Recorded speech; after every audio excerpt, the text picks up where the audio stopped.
They cook still, so many things from the garden. They have to cook like for the winter. That's why some devotees are still.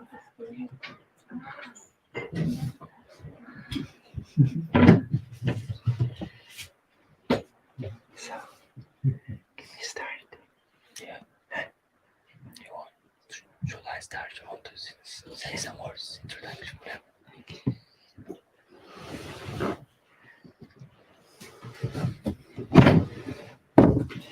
Damayanti, the spread.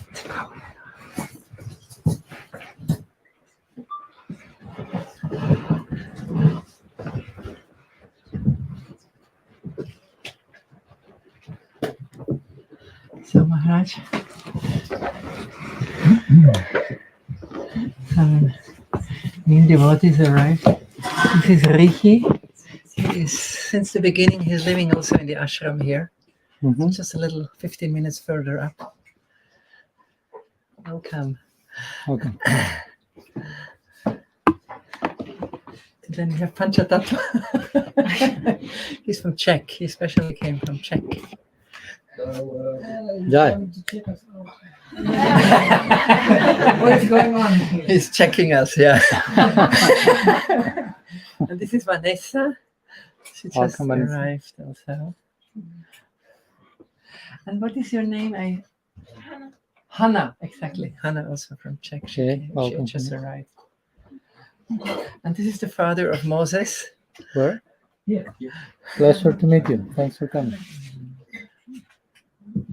So, and all the others, they're also new, like you have never met. Huh? Some, All of us. And yes, in eternity there's change. Na sate vidate bhavo, na bhava vidate. Krishna says in the beginning of Gita, only that what is eternal has substance. the But form. yes, but in eternity there is also a possibility of change. So before we will enter again in the before we have some secret meditation, we have like an opportunity. If something is on the heart which likes to be shared or likes to be asked, we have an opportunity now. I have a long question. Moses, yes. I have even put down some notes about the different ones. I have a short question. You have a short You never know how long can be the answer. The shorter the question, the longest the answer, or something. Do you know Indra Prabhu? I heard he worshipped the red Shalagram Shila, and you get sick by worshipping this. Mhm. I heard it was a smooth kind of. So I was wondering why the smooth, and can we understand what kind of mood this is? That he wants to be sick? It's like there's some Shalagam Shilas who have a benediction that you get sick. But the attitude behind is like that the attraction to the Lord and my bhajan, I will still worship you even if I get disadvantage in this world, Mhm. which is like not understandable for most souls, because they only think, I will worship if I get something. Mhm. So maybe you can elaborate on the mood of the value of worship and bhajan, even at the cost of extreme disadvantage on a worldly, personal, financial, emotional level. Also physical. Physical, sure. Don't be scared, sir. Don't be scared.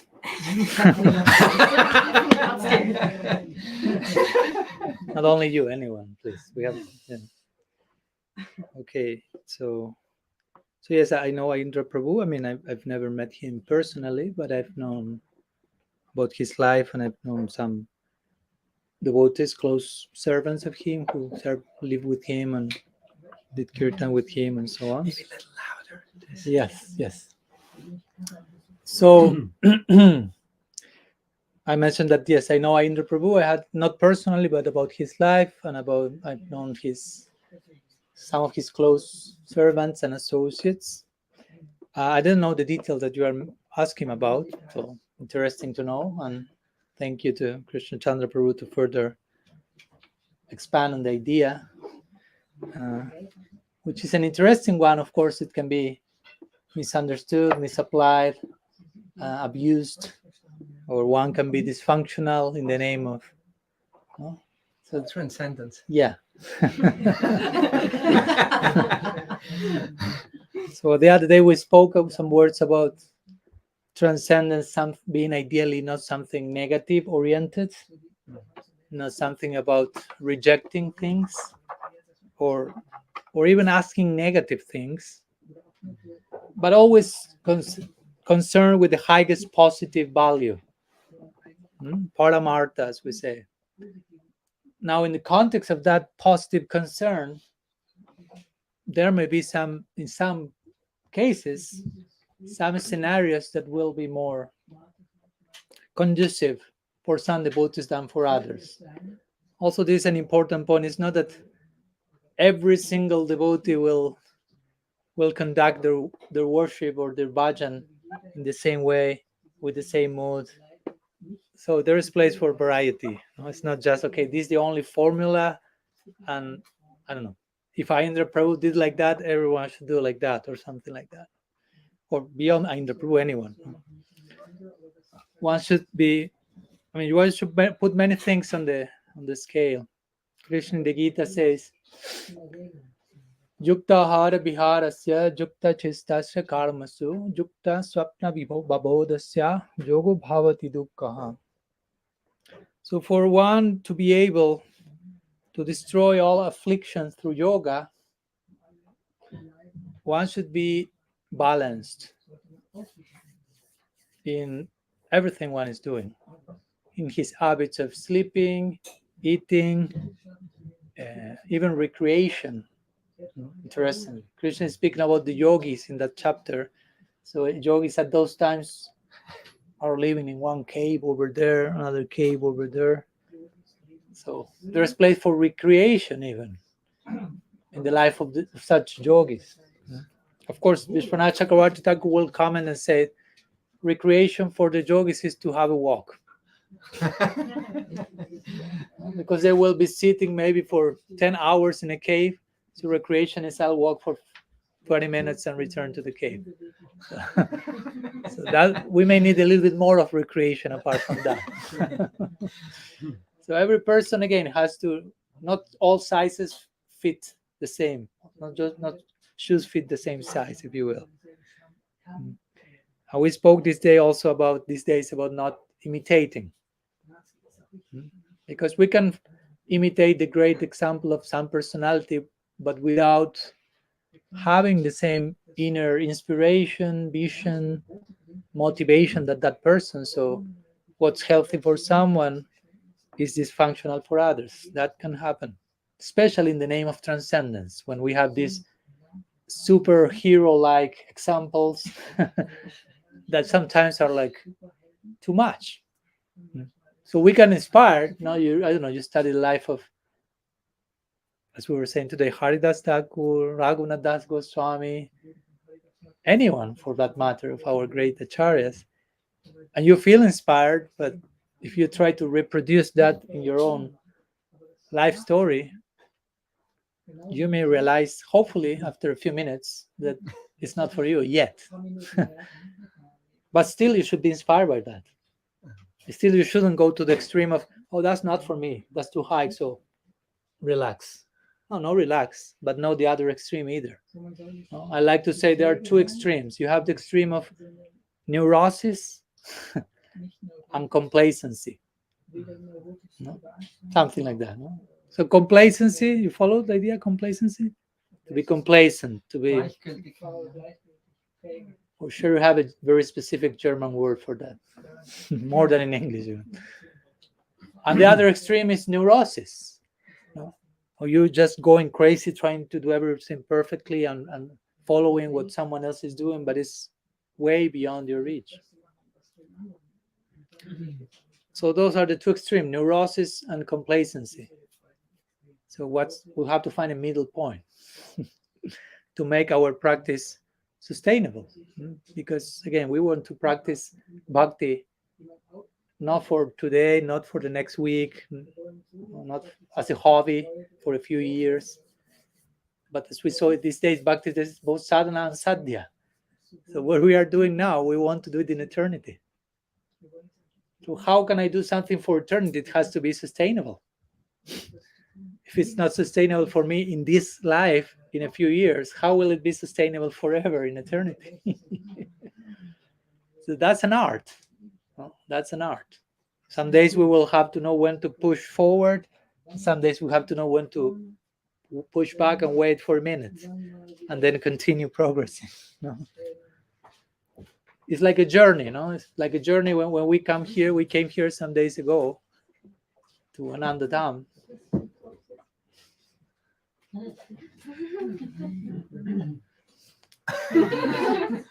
At least that was for me, not for more. Wait. Krishna Chandra Prabhu, wait for 1 minute. Well, he's flying, Yeah. Well, so I need some rest, please. Wait. So there's ups and downs, lefts and rights. At some moment you are going quicker. At some moment you have to go slower. You have to take care. You may fall. And so many things. You may need help. So I was thinking this is just our own journey as sadhakas. We are on a journey here. Even if you are if you make a vow to never leave the mountain, still you are on a journey. You are traveling internally so much. So the journey has to be sustainable. And so many things will happen in a journey, unexpected things. So I'm kind of introducing the point of the question and gradually building up there.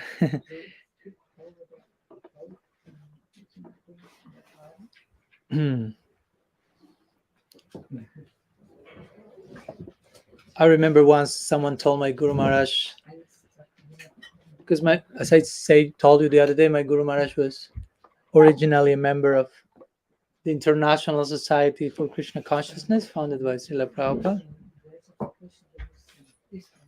And at some point, he was made to choose between staying there or leaving the institution, because he had some inspiration with Srila Siddhar Maharaj, since Srila Prabhupada told him to go to him. But unfortunately, at that time, officially in the mission, you were not allowed to hear from Srila Siddhar Maharaj. So my Guru Maharaj was made to choose.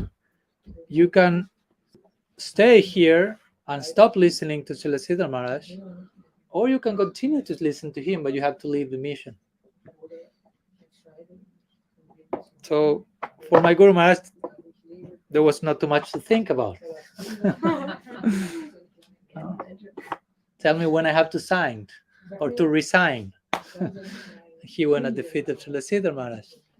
So after some time, some devotees came to him and told him, Tripurari Maharaj, why don't you return to ISKCON, to the mission that he was originally? And the reason was, if you return there, you will have too many opportunities to develop tolerance.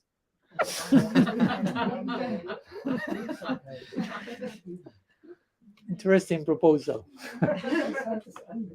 No? So he was told that you don't imagine how many opportunities to be more tolerant you will have if you return. But my Guru Maharaj said, I already had to tolerate things. No. So it's not about trying to look for the situation in which I have to tolerate the most possible things. It's about try to create the most favorable environment for your practice. And in that context, you will have to tolerate things nonetheless. You follow? So that otherwise it would have a touch of spiritual masochism. that's the idea, yeah. It's not as a form of masochism, suffering for its own sake or something like this.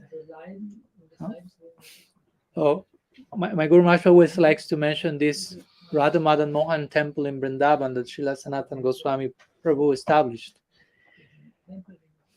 I don't know, I imagine some of you had the chance of being there. So that's a very beautiful spot in Vrindavan, no? High on a hill, you have such a sight.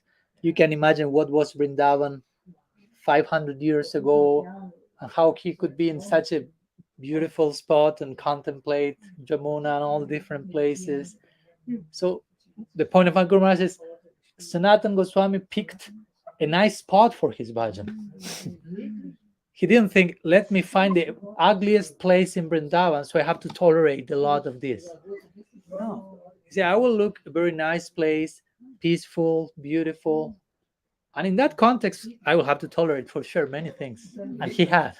We even also have to tolerate here some things, even if it's a nice place. I imagine. I know. One thing is to visit a place for a week, and it seems like, oh, you don't have to tolerate anything here. You stay a few days in any place, you realize, man, no matter it's in the mountain, in the city, in Switzerland, South America, you have to tolerate some things.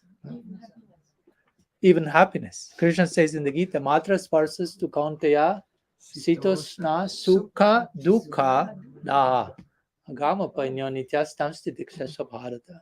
Krishna says to Arjuna, basically, try to tolerate happiness and distress, which is like, what?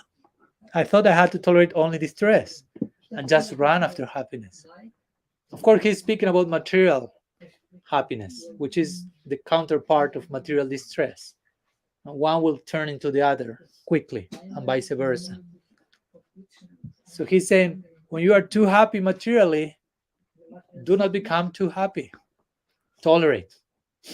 When you become too distressed materially, do not become too distressed, because you will become happy soon. But you don't become too happy because you will be distressed again soon. So the idea is try to be equipoised, sama, try to attain tranquility, balance, not being carried by these waves of duality. So my point is, again, as devotees, we already have to tolerate things. So it's not a sin, it's not bad to try to settle a nice atmosphere and environment for your bhajan. No? It's not like all of you here in the mountain are sense enjoyers because you are not going through the tapasya of living in the city. Go to the city and make a real sacrifice. What do you think, Damayanti? Do you agree? It's not like that. No? It's not like that. So you try to find the best possible situation, and in that context, you will have to tolerate. Even in Ananda down, there is Ananda, but there is something to tolerate for sure, and that's not bad. You mean it's not like, oh, you have also to tolerate? Then it's not so nice as I thought. No, it's nice. If you have to tolerate things, it doesn't mean it's not so nice. There's a nice side to tolerance. We spoke these days about that. Tateino Kampam, so many verses when tolerance can be turned into an opportunity to increase my prayer, to increase my dedication, to give further, like a tree, as we say today. Tarori Vasagishnu. No? So that on one side. So that said, obstacles can become udipana. Today I was studying one section of Priti Sandarbha, and Jiva Goswami is quoting, speaking about udipana vibhav, which means stimulants in that will kindle your bhakti. So he's speaking of different types of stimulants. For example, he's speaking about Krishna and his flute, of course, this most obvious, if you will, udipana, Krishna's flute and Krishna's beauty and this and that. But then he starts to go to obstacles. No, those can be also can stimulate your practice. Today Krishna Chandra Prabhu was showing me a very secret, confidential spot here in Anandadam. Maybe not all of you know it. I don't know. So then you have to go and ask for him. Show me that spot. There's a spot when there's one line in Sanskrit, but it's hidden. He knows. Which is connected to what we spoke some days ago. Mahaprabhu advising the Goswamis in Parakiya terms. Right? So you act at home in some way as to not create any suspicion, but in your inner world, something else is going on. So, love, we are getting gradually there, yeah. So love needs to be, love is something secret in itself. Krishna says in the Gita, Raja Vidya, Raja Guhyam, Idam Paramam Guhyam, also in the Bhagavatam. This is the greatest secret. Love is the greatest secret. What to speak if the love is an unrequited love, as we said the other day. I don't know how to say in German that.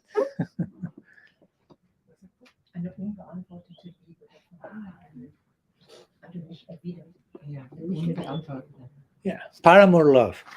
No? Love is secret. What to speak about secret love in itself? No? Clandestine, underground, like the one Sri Radha feels for Krishna. So the point is, Sri Radha, for example, in her Parakiya, she has to go through many obstacles on a daily basis. She begins to begin with, she lives in a dysfunctional family. Jatila, Kutila, Abhimanyu. One is more dysfunctional than the other. Constantly, you know these words. Jatila comes from Jata. Jata means like dreadlocks, like when the hair is like entangled. So it's entangled. This type of mentality she has, like a dreadlock mind.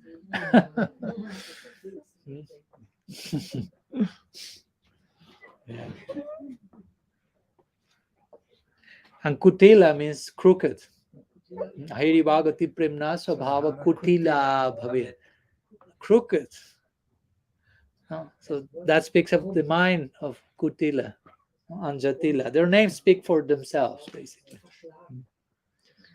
And Abhimanyu also is connected with Abhiman. Always thinking about how to increase his own herds and having more cows and money and self-centeredness. Of course, they are part of the lila, so they are not bad people, just to get a point. That's the point we are going. So we need, Srila Siddhar Maharaj will say, opposition increases the harmony. Opposition increases the opportunity for harmony. You follow? If you receive opposition in your life, in order for that not to be opposition anymore, you have to harmonize that to the point that it's no longer opposition. You have to integrate the complexity. So opposition is a blessing. So in this way, Jatila, Kutila, Abhimanyu, all these obstacles are actually anudipana and a stimulant for Radha's parakya. If you don't have Jatila, Kutila, you don't have parakya, basically. Because parakya implies the risk of this forbidden love, if you will. And in the context of that, all the obstacles that have to be crossed for that to happen. That's a special glory of parakya bhava.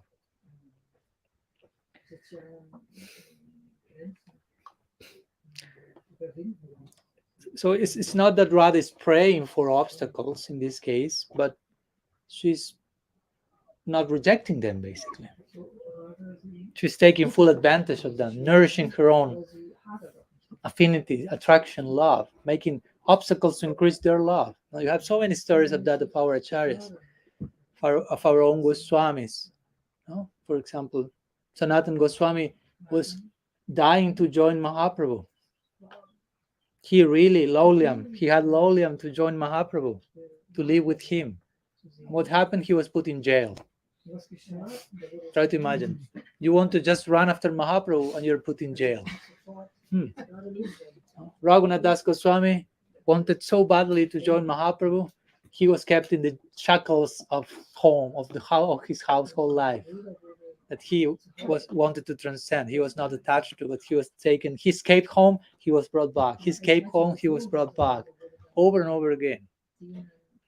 Gopal Bhatta Goswami met Mahaprabhu in South India as a child, and he would just want to join Mahaprabhu as a child in South India.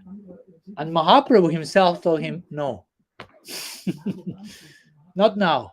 Take care of your parents, and then we will meet. So in this way, all these Goswamis had this similar dynamics. And you can say, but they wanted to join Mahaprabhu. Of course, they received his mercy eventually, but these obstacles were coming. But the result of the obstacle was their longing increased. They didn't get discouraged and say, oh, let's do something else with our lives. It's not working. No. The obstacle created in them an increasing of their longing so they could overcome the obstacle. There are many stories like this. Srinivasacharya studying Bhagavatam from that other Pandit. Lokanath Goswami wanted to meet Mahaprabhu. I mean, there are unending stories of these same dynamics. Wanting something is not happening. Go another place, it's not happening. Go another place, it's not happening. But all of this is increasing their longing more. So in one sense, it's not that we are, again, masochists, that we are purposefully looking for obstacles, but we are not against obstacles when they come out of their own accord. Because even if we may try ourselves to force those obstacles to come, there may be more our own creation and not the divine dispensation. But when I'm not looking for an obstacle and the obstacle comes, then that for sure has come from above. That's the idea. I was not trying to create that, but that came. So there must be some purpose to that.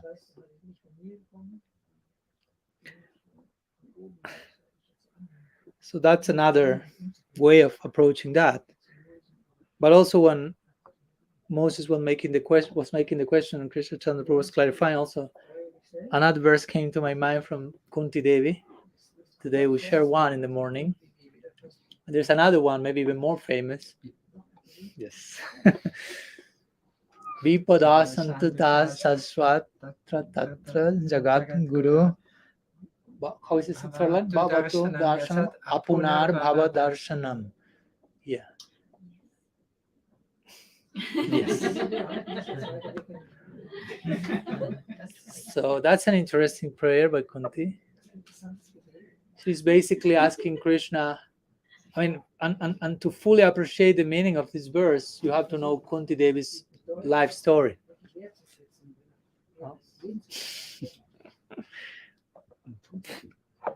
Her life story is one obstacle after another. And when that's over, another obstacle is coming. And every time the obstacles are more intense. And what is she praying for in this verse?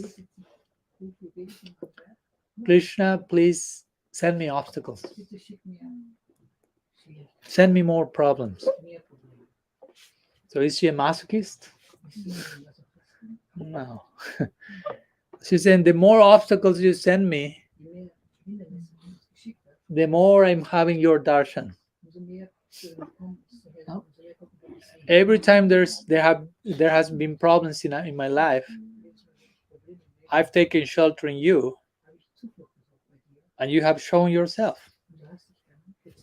So actually, these obstacles or problems are just like portals to your darshan.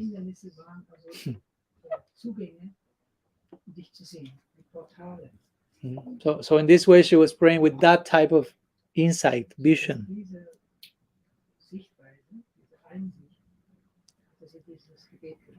Because as we said the other day, when something comes to our life and we feel this is an obstacle, and the question is, what's an obstacle? What's a problem? What's suffering? For some people, one thing. For some other people, another thing.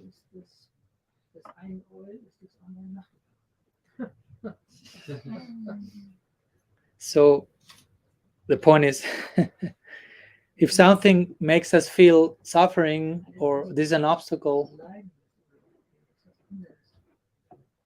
we could just see this is an invitation to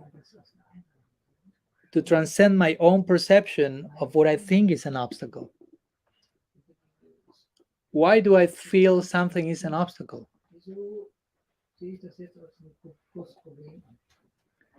We should ask ourselves that question. When I feel one obstacle came to my life, Maharaj, I have a problem. Krishna Chandra Prabhu, I'm suffering. But that's not the end of the conversation. That's just we are just grasping the surface of the whole thing. Suffering, all the things is a symptom of what's actually going on behind the symptom. Why you are suffering? No? Probably, again, I'm speaking in general, but sometimes we're suffering just because we are attached. And the suffering is just pointing to my attachment. So I can acknowledge that, work on that, and stop suffering. So that initial suffering took me to not more suffering. I'm giving a general example, of course. No? There are so many circumstances. Maybe because I don't see a solution for the challenge. Yeah. Or maybe because I'm not willing to know the solution. Because generally, the solution to a challenge is to do something that I have not done till today. Sometimes we are not willing to embrace the necessary effort or sacrifice to change.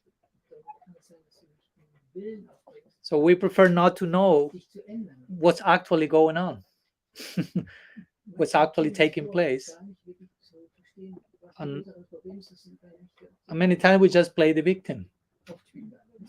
Victim consciousness. That's the opposite of Krishna consciousness. So be careful that being practicing Krishna consciousness and playing victim consciousness. It can happen. Why Krishna is doing this to me? Why he's so cruel? He doesn't know what I need.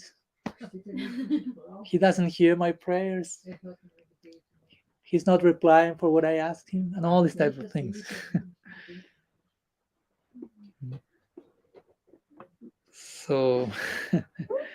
So the point is, again, some devotees may be willing to conduct certain worship that they know it may include some certain challenges, like the example Moses gave.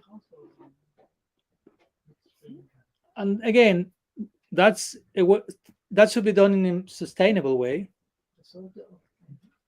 But it's a way of accepting. I know I'm entering in outside of my comfort zone in this situation,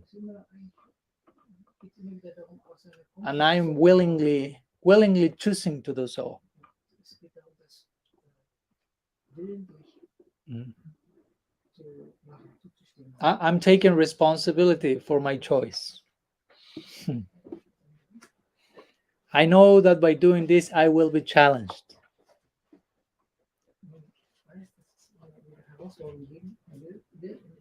And I accept the challenge because I need challenges, not extreme challenges. Because if something comes and it's impossible to, a test comes and it's impossible to pass, I get discouraged. But if no tests are coming, it's boring. So again, you have two extremes: easy and impossible. So what's the middle point between easy and impossible? Difficult. Difficult is not extreme. Difficult is middle point. Extreme is easy and impossible. But sometimes when something difficult comes, oh no, it's so extreme. I can't before even trying. What do you imply by it's impossible? When you say the extreme is impossible, what do you imply by impossible? When the challenge is there, it's there, right? Yeah, of course.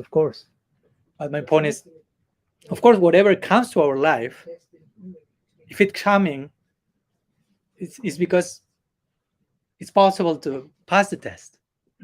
But sometimes we play the impossible, and we say it's not possible, it's too much. But for some reason, it's coming. And for some reason, something else is not coming, which will be impossible for me at this present moment. But it's not coming yet. Like again, if you hear, I don't know, I gave the example the other day, Jesus Christ being crucified. For us, it may be impossible, and that's why nobody's crucifying us now. Because it will be impossible to pass the test. But something else may be coming to us, and we may subjectively feel that we are being crucified. Without any cross, without any nails, but something inside of us feels it. So, but that's the crucifixion according to our present capacity that is coming to visit us. So in that sense, we shouldn't say, oh, that's impossible. No, if this is coming to your life, Krishna will never send you a test that you cannot pass. Yes. But some tests will be impossible to pass if you don't take shelter in Krishna. So that's part of the test. I mean, Krishna says in the Gita, Daibi Yesha Gunamai Mama Maya Duratyaya. Amiba ye prapadyanti maya mithat taranti. This material energy, Krishna is saying, is almost impossible to transcend. Try to imagine Krishna saying that. It's very difficult. That's the half of the verse. So all of us may get discouraged there. Oof. If Krishna says very difficult, I say impossible for me. But then Krishna says, but if you surrender to me, that thing which is almost impossible becomes easy. Not even possible, easy. So what makes the difference between impossible and easy is Krishna in between. And again, the in between impossible and easy is difficult. So if difficult is in between, Krishna is in between, bringing difficulty to your life. And that's what Kunti Devi is praying for here. Bring me difficulties. And she equates, bring me difficulties, come to my life yourself. Krishna equal difficulty. She's making that equation. Oh. But again, she's not masochist. Try to get this point. She just understands, I need to be put to test. Christmas time. I don't know which acharya was saying this. When obstacles and problems arrive, it's like Christmas time, a Christmas tree. We should celebrate, be Mhm. happy, Mhm. with all these opportunities Mm. as gifts. I know it's easy to say, of course, no? It's maybe difficult in practice to just, okay, Christmas has come, let's celebrate, no? We sing some Christmas songs and so on. But yeah, that's the reality. At least in theory, we should know what's going on. As I think I said the other day, Srila Siddhar Maharaj says, there are no problems, there are only service opportunities. But the question is how willing I am to serve. If I'm willing to serve, I will see service opportunities everywhere. If I'm not willing to serve, I will see problems everywhere, even when there's no problem. But so the actual problem is that I'm not willing to serve. You follow?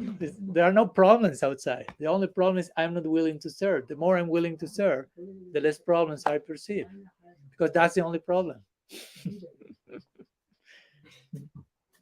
So I like to translate this verse by Kunti Devi as she's praying to Krishna, put me to test. No, I want to be put into test. Another way of saying send me problems, because problems are putting you into test. The Gita, the Bhagavatam, all these main books for us, what's the original stage they are presented? That's pretty challenging in both. Krishna telling Arjuna, kill all your family. Christ in the Bible says something similar. Maybe that's a quote that most people have overlooked.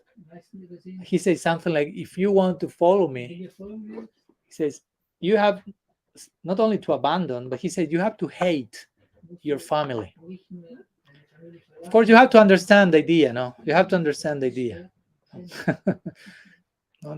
We are not promoting hate your family, but he's promoting this idea of mundane attachment to so-called family. What's family? So the similar thing is with the Gita. Krishna is telling to Arjuna, kill your family. Of course, you have to understand Gita through parampara. If not, you become a serial killer, basically. You go home, Jai Mam, I'm following Krishna just. Yes, that's not what Krishna is saying. He's saying the attachment that creates an illusory sense of connection, that has to be Bhoga Ishvarya Prashaktanam Taya Pahrita Chetasam Vyabhyasta Yagmikavudi Samadhana Vidhiyate. You cannot have samadhi, you cannot achieve trance if you are too much attached to bhoga and Ishvarya, enjoyment and opulence. If your mind is ashaktanam, if you are attached to that, you won't attain the fixity of mind, one pointedness that samadhi requires. And Bhagavatam, similarly, is very uncomfortable situation. Parikshit is the emperor of the whole world. He has everything you can imagine. And he's a devotee, nice devotee with nice family, kingdom, everything running nicely. And suddenly you receive the news, you just have 1 week to live. That's kicking you out of the comfort zone. Imagine if I tell you have 7 days to live. Will you keep the same list of priorities you have today?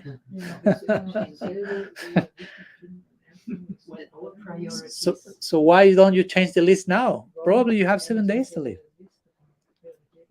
Probably you have less. I was the other day walking in this silence section of the Ananda Dham that Krishna Chandra Prabhu invited me. And there were some sections that I have really to be attentive where I was walking by. I was thinking, well, what if I just sleep and fall? Well, at least I left my body in Ananda Dham. But it can be any moment. The fact that Parikshit Maharaj had 7 days to live, actually I speak to us, you have 7 days to live. In one of these 7 days you will die. Monday, Tuesday, Wednesday, Thursday, Friday, Saturday, Sunday. In one of these 7, you have to leave your body. Which one? We don't know. But if you don't live as if you will pass away at any moment, when the moment comes, you won't be prepared for that.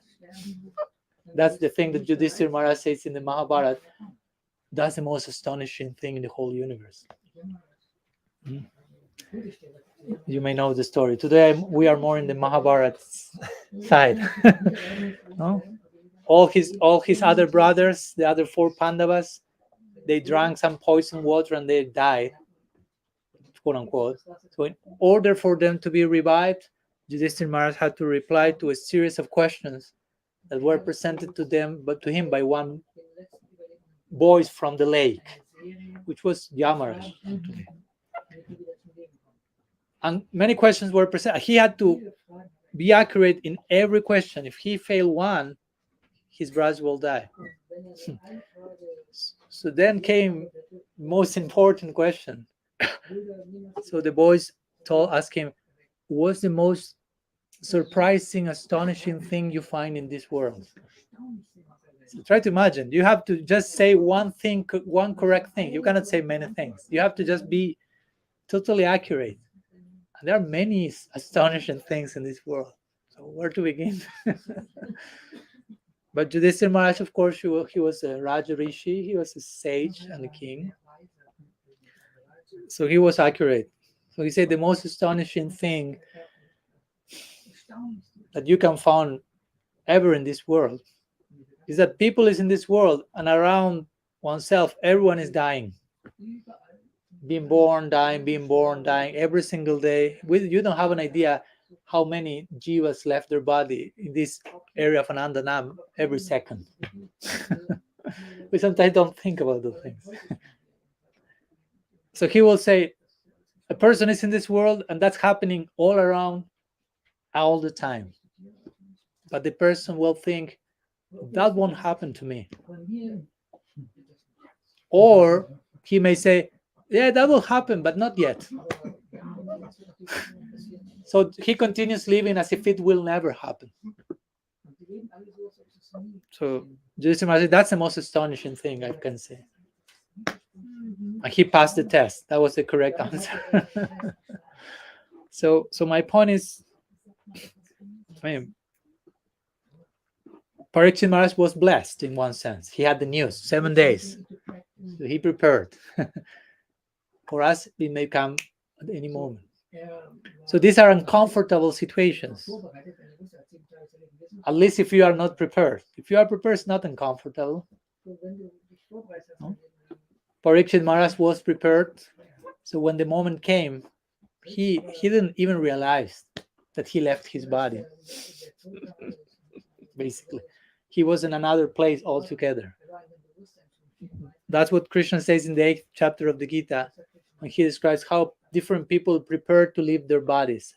Those who prepare. Some of them will try to make arrangements to leave their body in certain particular influence in the environment, certain astrological positions to attain different situations. But then Krishna will say, but my devotee he just absorbs in my service. And whenever death comes, he's absorbed in seva. He's so absorbed in seva that she may not realize that has left the body. He was not attentive to that. He had too much to do in another direction. If you are really focused in something, so many things can happen around you. I didn't realize. So my point with all this, sorry for the extension, is that these main scriptures present these uncomfortable stages from which deep teachings come to us.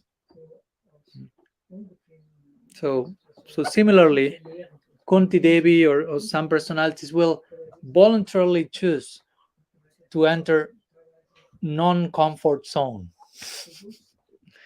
because I want to be put to test to see where I really am. Because if I remain in my comfort zone, I don't have a clue where I am. I think I am very advanced and I am very peaceful and I have great tolerance, but I need to be put to test. And then I will see where I actually am. You follow? And sometimes that can be painful because you realize, oh, I was not so transcendental as I thought. But you should celebrate because now you have a more realistic idea of where you are.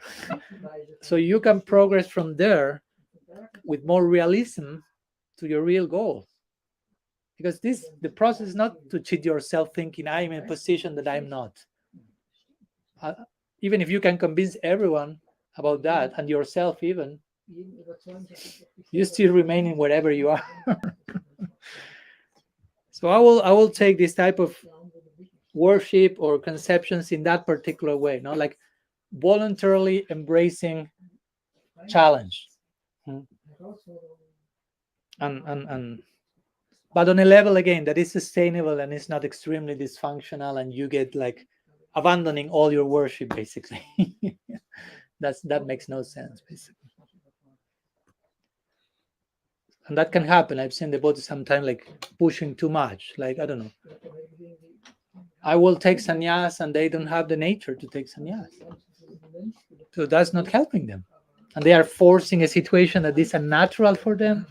So externally they remain as such sannyas, but internally their mind is somewhere else, totally disturbed. So there's no need for that. That's the point. No need to create artificial situations. We are already probably in many artificial situations.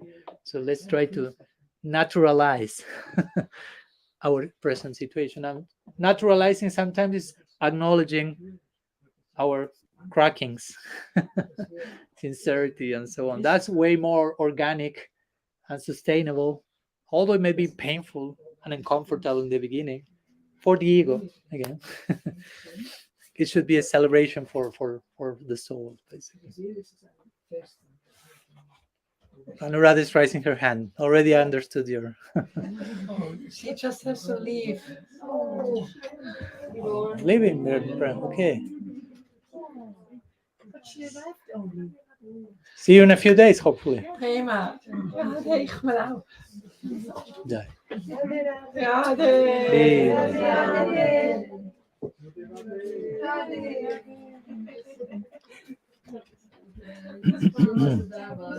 Ja, Hari.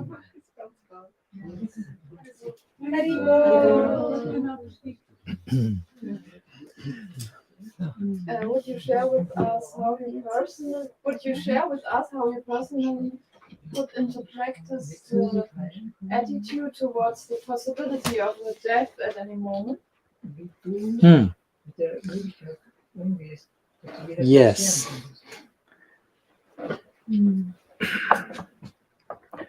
Well, in this life, I will say I've been blessed with some interesting clinical situation, which fortunately now is really quite sustainable. But since I've been 16 years old, I've been diagnosed with epilepsy. A generally sustainable version of it, because there's people who has epileptic seizures 30 times a day, at any moment, anywhere.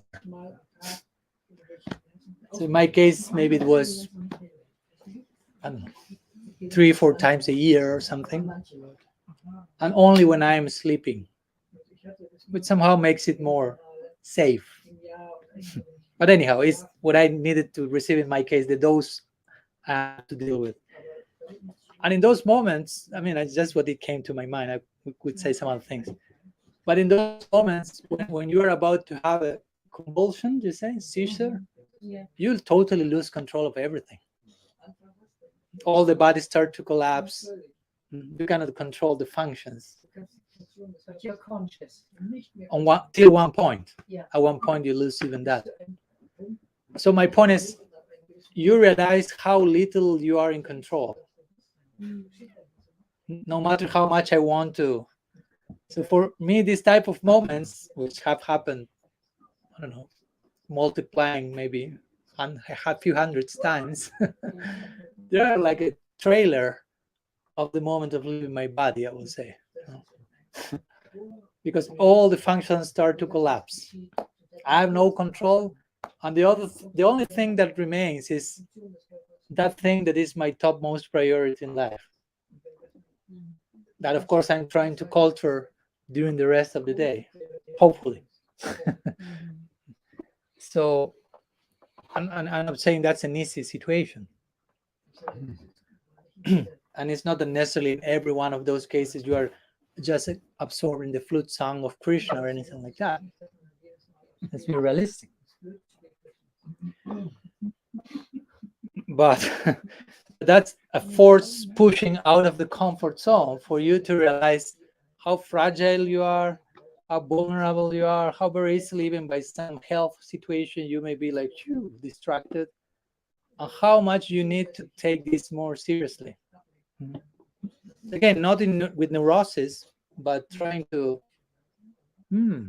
realize how life works, and how much sometimes a test will come and may take you by surprise. Probably, if it's a real challenge, probably it was not in your agenda. It's not that in your agenda you have. Probably tomorrow I will have this challenge. I think probably not. You were not expecting that. So for me, basically, the main meditation, there is this idea of what this aspect of Saranagati called Goptritve Varanam. Rakshishati Vishvatus. Rakshishati Vishvasu Goptritve Varanam. Tata. I trust that Krishna is my protector. And try to enter into this feeling, because it's a whole meditation you have to enter in. It's not just saying that Krishna is my protector. Yes, but how much we feel that, how much we feel his protection at every step, especially in those moments that are challenging us. Especially Krishna is protecting us there. So I try to enter deeply into meditation in those directions. Krishna is protecting me. Krishna is maintaining me. And to be honest, he replies. No, it's not that you feel I'm just forcing my own imagination and no, that's taking place. And even if something difficult happened, even if during the moment of the difficulty I'm not able to see in which way Krishna is protecting me here, at least I try to pray to remain having that trust, that confidence. I don't know why, but I know it's taking place.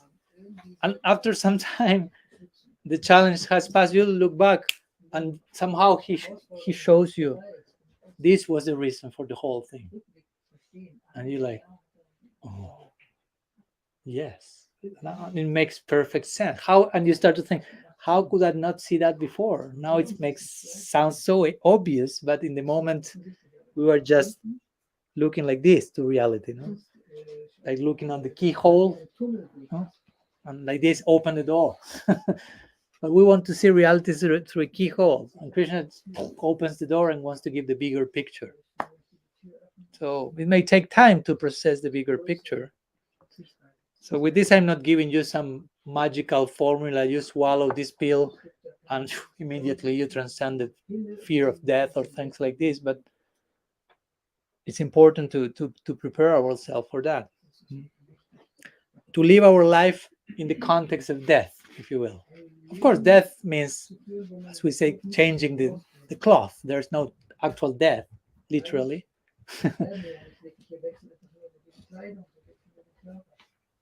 So for me, this idea came a long time ago. Death put lives in context. Death puts life in context.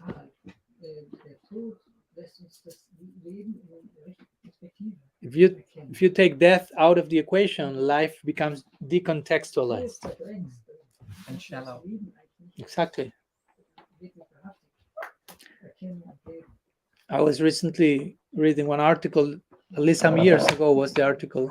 Maybe that's the statistics changed. But a few years ago, there was one country called Bhutan or something like that, and that's, according to the statistics, is the happiest country in the world. And the main reason for that is that they have a whole culture of death, where it's part of the daily life of everyone constantly. And again, this is not that they are like obscure people, black man, death, obsession, but just it's present. It's the awareness of it. It's on a daily basis present in everyone's life in a natural way. And that gives them, as Kirtana Prabhu said, depth to life. They value each moment. They go through each situation from a perspective that goes even beyond death. We in particular have our philosophy, which clearly shows us death is just a misunderstanding. Strictly speaking, there is no death. So when we speak about death, it's just a misreading of reality.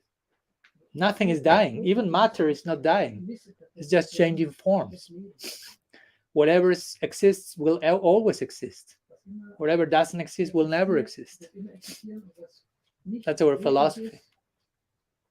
We don't follow creatio ex nihilo. From nothing came something. Whatever exists always exists. So it's important that you, and I remember also having this epiphany almost one of the first days in the temple. Those epiphanies that you cannot just expect. And when the devotee was given the class and basically say something simple like, but deep, like, we are eternal. But epiphany. It was like, of course, I've heard already that quote so many times, but it opened a portal in such a way that I really felt I'm eternal. And from that moment, it was like, there's nothing to fear. I'm eternal. There's nothing to lose, nothing to fear. The idea of fear, it's a misreading of reality.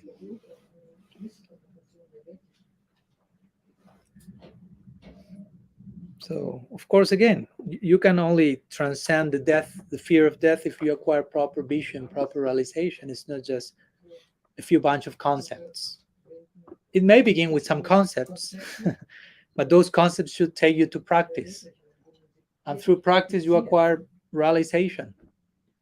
And one of the tatashtal action or indirect byproducts of your sadhana, you stop having fear of death, for example, even without looking for that. Yad viveti swayam vayam, says the Bhagavatam. Even fear personified is fearing Bhagavan, who comes in the holy name in such a merciful way. No? So yeah, I would say that's at least for me the best formula.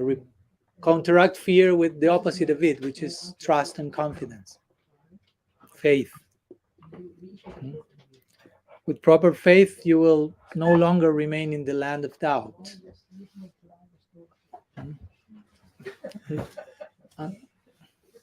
No problem. Have to take care of our sadhaka deha. Okay, 1 hour already, so I don't know if there's something else. Moses have something. Okay, we have time. Yes. Okay. In connection that you said we should practice like we could die very soon, but then it's not according to our eligibility or adhikar, right? So we would chant probably more if it would be really like this, if we would die soon. But yeah, I mean, the point I meant was, of course, it's not just to make death like your main udipana, no? Like, okay, I may die at any moment, so I better chant more seriously because again, we were speaking these days. At one point, we don't care. We know we may return to this world and be born again as an insect, like Brahma said. But if bhakti is there, okay. So when I say this point is just, if you realize I'm really attached to this body, I'm really attached to the extensions of my body, in the form of ties and possessions, this whole sense of I constructed on the basis of a sense of mine, then you have to start to contemplate a little bit this, to have this kind of Gyan perspective for a minute. Krishna starts the Gita on that platform to begin with, like try to understand the temporality of things. This is not in one sense the essence of bhakti, but it's one little philosophical aspect that may help on certain level of our practice to have proper sobriety, if you will, while we interact with things. Because again, it's easy to say everything is energy of Krishna, we will use everything for his service. That's not so easy to do. So in the beginning, we may need to understand what's what. As I said the other day, Krishna says, "Dukkalayam asajpatam." The world is miserable and temporary. And then on another level, Vishwapurna Sukhayate. The world is full of bliss. So what? Yes, miserable and temporary for those who are attached to it as permanent. You follow? If I get attached to this flower, as beautiful as it is, at one point it will. No? So if I pretend this to be permanent, it will be miserable, but not because it is miserable in itself, because my attachment to it, my expectation that this temporary thing is permanent, creates the misery. It's not, the misery is not in the flower, but it's in my own wrong expectation. We follow. We are eternal beings, so naturally we are looking for something eternal. But when we are not properly enlightened, we go to the temporary reality and wait that things behave in the same way we are. We are eternal, so we expect everything to be eternal, but it is not in that same one sense. So then comes misery. So in that sense, it's good to have that basic idea, understanding. But that's a beginning point. On a higher point, even though things can be all of them engaged in the service of Krishna, and it takes another perspective altogether. But sometimes that higher perspective is not easy to arrive just in one shot. So that's why we may need some sequential instruction. For some, it may not be necessary, but for some, it may. If you go to the Bhagavatam, there are lots of those type of instructions. It's not only Rasa-lila in the Bhagavatam. Of course, that's the zenith of the Bhagavatam, but you have to go through all the other things. If you have not learned the lessons of Chitraketu Maharaj and who knows what, you name them. Parikshit, Dhruva, all of them, they are personifying some of these things. So you have to pass through all of them, and then you can really speak about Rasa-lila. You have a question? Yeah, Or commentary? yeah. I was wondering that where are all the gopis in the Gaura-lila? The incarnations are all males. I see the manjaris. They were manjaris, and they come back as Goswamis. Mm-hmm. And also now in the Gaudiya Math, there is more the male presence than the female. So, but we go back to Chaitanya Mahaprabhu. At that time, they're all, even Srimati Radhika comes back as Gadadhar. Mm-hmm. So, where are the females? In Gaura-lila. Yeah. I'm not speaking about Sachima. Yeah. Well, I just to begin with say we have to understand that when we speak about Gaura-lila or Krishna-lila, we are not speaking about male or female. To begin with, I think that's enough. Yes. Okay. But Was hat alle zum Lachen gebracht? weil ich gesagt habe, die Antwort reicht mir eigentlich schon. Of course, there is a way of speaking about male and female in transcendence, but it's not the same masculinity and femininity as we know it on this side. So we should be careful of not projecting this type of sensibilities into the higher realm, because it doesn't work in the same way. No? In one sense, you can say there's only sometimes this idea is made one male, everyone is female. This idea of Purusha and Prakriti. There are different ways of using these ideas, and of course, there are different ways of abusing these ideas as well. And I personally think that big part of our Gaudiya community, how to say, is quite chauvinist. And there is not enough emphasis on the feminine side. In general, the feminine side in general. No? So in that sense, I agree.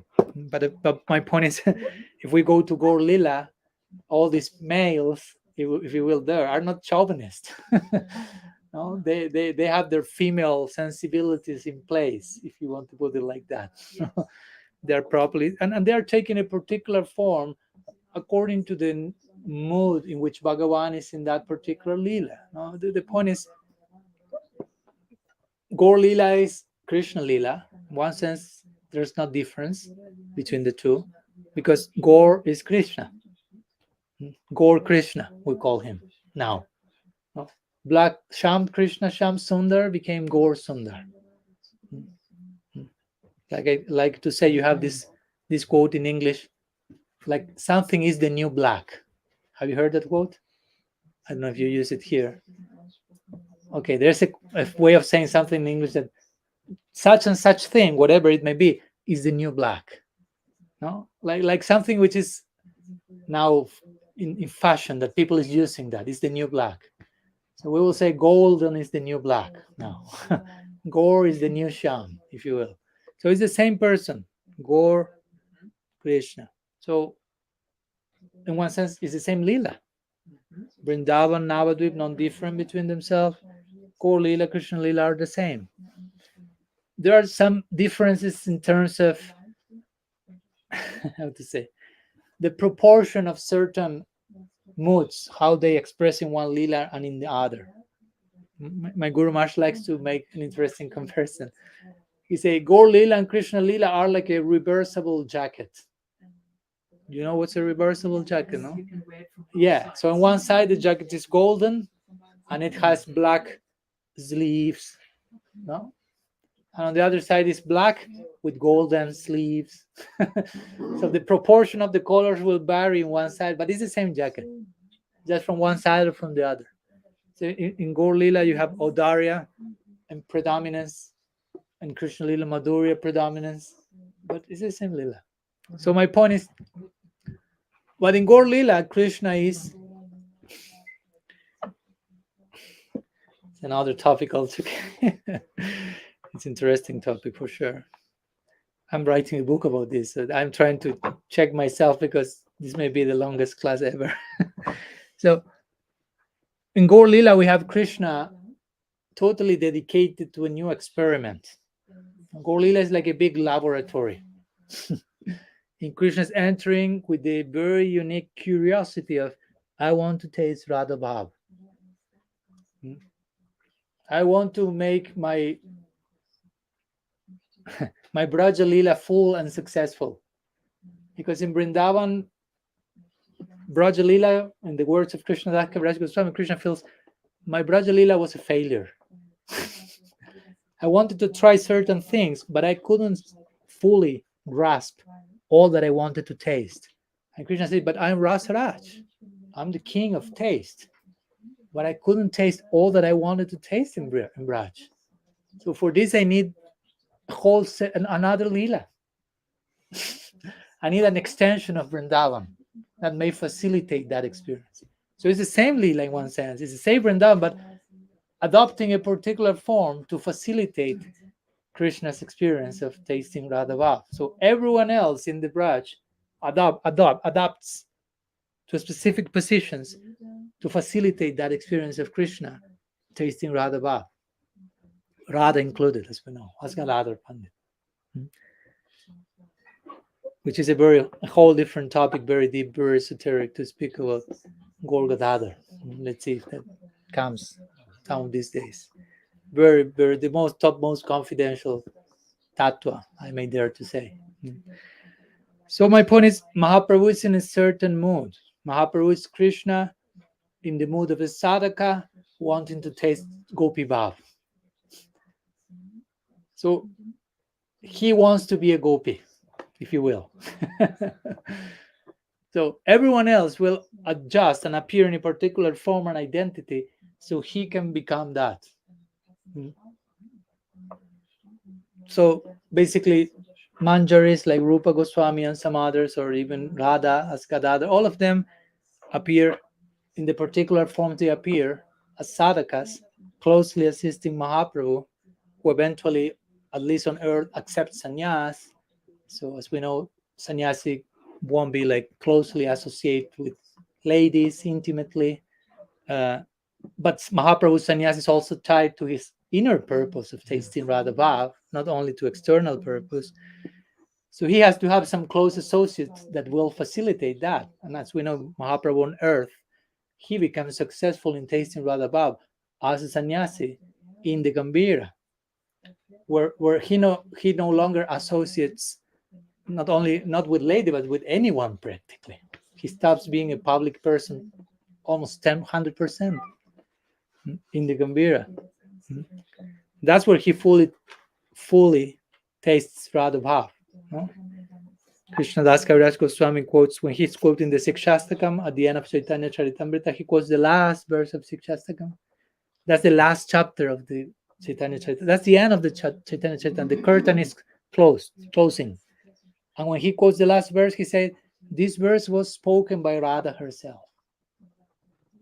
So he's implying Mahaprabhu did it, tasted Radha Bhav fully. And that's the closing of Gaura-lila. He was successful. Of course, Radha's Bhav is a bottomless ocean. So how much you can fully taste that? That's why Gaura-lila is eternal. That's why Gaura-lila is eternal. We are on the same page with Krishna Chandra Prabhu. When I wrote series of articles some years ago about the reasons why Gaura-lila is eternal, my main reason was because Radha's Bhav is endless. So there has to be an eternal place where Krishna is eternally dedicated to taste that, and it never ends. That's the main logic reasoning for the eternality of Gaura-lila. So my point is this: all these manjaris or gopis in Braja-lila adopt corresponding forms corresponding to the mood in which Krishna is as Mahaprabhu, as a sannyasi, to assist him and facilitate, because he needs help. He cannot do it by himself. We know the help he needs from so many: Ramananda, Swarup, Gadadhar, and so on. So they take the suitable forms so they can be with him in intimacy and assist like that. So I think that's a very interesting point. Like, when we serve any form of Bhagavan, we should serve that form according to the mood Bhagavan is in. You follow? So if Bhagavan has in mind some particular project, like tasting Radha Bhav, we will try to enter in a mood that will help for him to get to that project. If Krishna's Mahaprabhu wants this to take Radha Bhav, we won't approach him trying to relate with him in a conjugal relationship. Although those tendencies may be there. There are some practitioners who like to think of Mahaprabhu as such. They say, well, Mahaprabhu is Krishna. So if Mahaprabhu is Krishna, we can relate with Krishna in Parakya. So let's try the same with Mahaprabhu. Why not? Why not? What will you say to that? No. Not Krishna Chandra. He knows the answer. Why not? Why not Krishna Chandra Prabhu? But what will you say? Because it's not fulfilling his purpose of becoming Rasaraj. Because that side, as Vishayalamban, as the enjoyer, he already tasted in Braj. But now he wants to have Ashrayalamban. And it needs something new. That's why the whole arrangement by Yogamaya was made, that the door of Gaur, of Navadip, was opened. So if he would fall back into the same mood, then actually it would be no Navadip, no need of Navadip. So yeah, the very purpose of the Gaura-lila will be Exactly, finished. yeah. That's why he had to leave Vrindavan also very quickly. Yeah, sorry. That's why he had to leave Vrindavan also very quickly. Yeah, that's how acharyas have also experienced that. That way he stays so many few days there, because he was constantly reminded of some things that were getting in the way of what he wanted to taste.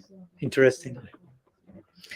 So again, this is a fine point, but that applies to everything. Now if we approach to serve someone, we have to understand which is the mood that I should offer my service to that person. What's the necessity of the moment, as we spoke the other day? I have to serve according to the necessity of the moment, not to my necessity, to what I like. I think what's going on, what's required here. That requires very sensitive considerations, not just projecting our own mentality, if you will. No? So in that sense, Gaura-lila is very, very delicate. No? Many times I've heard sadhus saying that the service rendered in Gaura-lila is way more delicate than even in Braja-lila, because there Krishna is in a very sensitive moment, if you will. That's why Swarup Damodar was always filtering whatever was offered to Mahaprabhu, because he knew he's relishing something so delicate, so fine, that whatever is out of place in presented to him, that may create big disturbance. So we don't want to disturb the mood of Gaur. Basically, we want to nourish that. So anyhow, some consideration. Yeah. Just in this connection, there's like two ways of approaching Leela in totally. Some say, oh, and we see it also in practice. There's some branches of Gaudiyas. They say, oh, first become pure or more pure and little detached of identifications. And because if you don't do that, then by forcefully you will understand the Leela on a projective level of thinking it's in connection to this mortal world. And others say, no, enter, because if you're not approaching the ultimate goal, the ultimate love, even though you're not completely pure, you will have never ever a chance of becoming free of your upadhi, because the biggest upadhi is indifference towards your Leela. So what is your approach? I would say something in between those two. One moment, you repeat it again, please, because it is important. Es gibt diese zwei Ausgaben. Oder möchtest du es sagen noch, ne? Ja, sag du es auf Deutsch gesagt, weil ich habe es auch nicht ganz kapiert.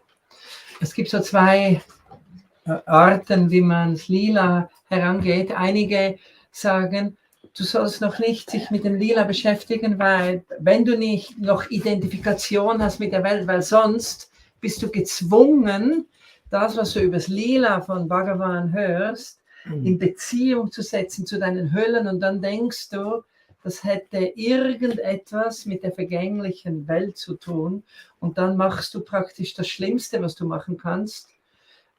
Du tust das überlagern mit eigener Projektion. Und deswegen sagen einige, nee, beschäftige dich nicht damit, beschäftige dich mit Loslösung und einfach mal Sharanagati und Hingabe. Und andere sagen, nein, du musst dich damit auseinandersetzen, weil wenn du nicht mit Sadhya, was du mit der letztlichen Substanz in Kontakt kommst, wirst du gar nie zur Seele gelangen, weil das tiefste Upadhi, die tiefste Designation, die du in dir trägst, ist ja genau die Gleichgültigkeit und die Nicht-Auseinandersetzung mit dem ewigen Lila. Ja. Ist das klar für alle? Weil es ist ein total wichtiger Punkt. Thank you. She says, is it clear for everyone? It's an important question. Krishna-Chandra, die haben sehr isolierten Sprachgruppen. Das ist sehr erhabene Sprache.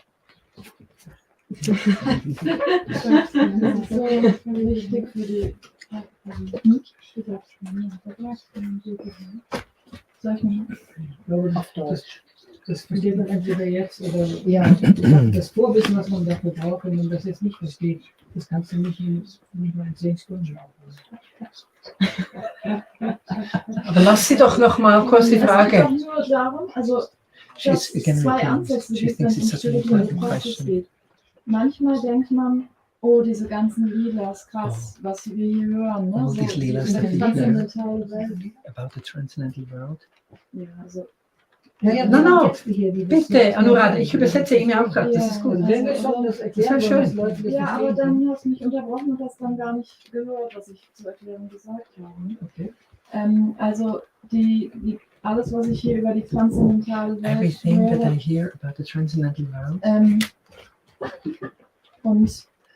oder das ist so vertraulich, oder? It's Das, so das Spiel confidential. Gottes und seine ganzen Gefährten The und Lila darüber, of the Lord. was ich angeblich That als is Seele bin, dort that's what I am as a auch. soul. Das And ist so komplex und so it's so hoch. complex and so Ähm, high Dann kann es sein, dass man mit der It Zeit can das be Gefühl bekommt, that I, ey, wo stehe ich, wenn ich mich where damit I vergleiche, am oder I, if was ich I hier die ganze Zeit compare höre, myself to them. dann sehe ich, dazu bin ich noch lange nicht bereit. Oh, I'm not even ready Sorry, ich for muss that erstmal devotion. realisieren, dass ich eine Seele I bin, first have to oder? Und realize hier ein that I'm a bisschen soul. Loslösung praktizieren von dieser Welt. The Und detachment dann of this world vielleicht macht es Sinn, mich irgendwann mal And then auch it wirklich makes mit dieser sense Transzendenz und den with ganz the hohen Inhalten zu transcendental beschäftigen. realm. Das ist der eine This Ansatz. is the one perspective. Demgegenüber gibt es den But anderen then there's the Ansatz. other perspective. Der sagt, ja, okay, ich Like the erkenne das Kirtana an, wo ich jetzt stehe, ich sehe das auch klar. Es gibt eine gewisse Gefahr, so wie Yeah, ich there gerade is a geschaffen danger. bin, dass ich dann, wenn ich von diesen transzendentalen Wahrheiten und der ganzen Welt von Krishna so höre, dass ich Krishna's das world, natürlich dann mit meinem Geist that alles bebildere. I make an Aber image by macht my mind. nichts. But I'm not, Ich vertraue darauf, I, dass das I die faith Beschäftigung damit und das darüber hören, das just Heilmittel hearing ist. those is Der the einzige healing, Weg, dass diese Loslösung, mir is auch the klar ist, dass die medicine. passieren muss, dass die geschieht. That then I will become detached from Diese the beiden bodily Ansätze sphere. gibt So es these are the two perspectives. und Herangehensweisen, oder? Und es ist, ich habe deswegen nochmal nachgefragt, weil ich glaube, es ist so ein zentraler Punkt auch jetzt I für den think it's a einen. very central point where to So ein put bisschen others schaut, how wie to man understand eigentlich, and how wie ist to meine approach the Haltung Lila. dabei, das glaube ich tief. Gibt es da nicht einen mittleren Weg? Also eben den Er hat Zwischenweg? gerade gesagt, Okay. das somewhere in the hören wir middle. jetzt. Okay. Sorry? Your first answer is somewhere in the middle. Yeah, when I say somewhere in the middle, I say that considering that, I mean, you will find many types of practitioners. Some practitioners may be too extreme to one thing or to the other also. To the point of demonizing confidential topics, or to the point of presenting them in a very casual or cheap way without proper grounding in philosophy. So when we speak about we have been speaking these days about the Lila of Bhagavan, especially the Gaura-lila, which is human-like Lila. So for us as humans, that probably will be especially charming because we are humans. So we can create some emotional bond with the Lila. But also it's the risk is there to think what he's doing is what I'm doing also. If you just read casually. But if you study in detail the Lila and with proper guidance, then you will realize that that's not ordinary.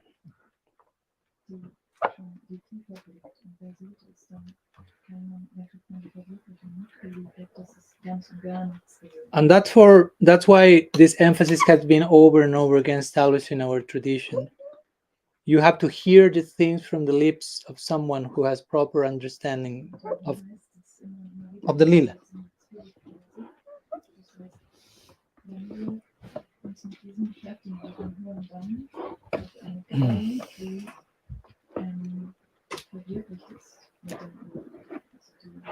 So if you have proper understanding of hear from someone who has proper understanding, you will have proper understanding, angemessenes Verständnis.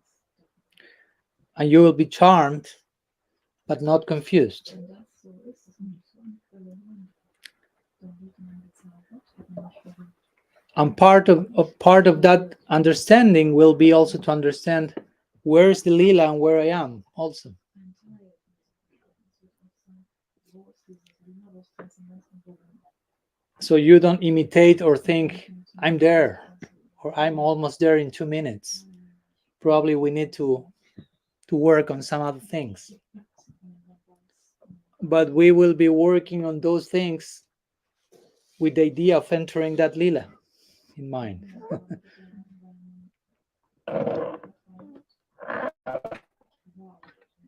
So I spoke, I think, today in the morning. In one sense, we have to establish sadhya first, and then we can develop in detail sadhana, at least on some level. So, in one sense, to establish sadhya or the goal to attain means to speak about lila.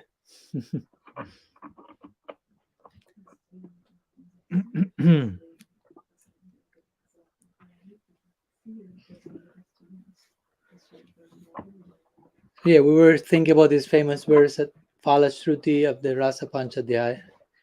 Mikriditam Brajavadu Viridam Cha Vishnu, and so on.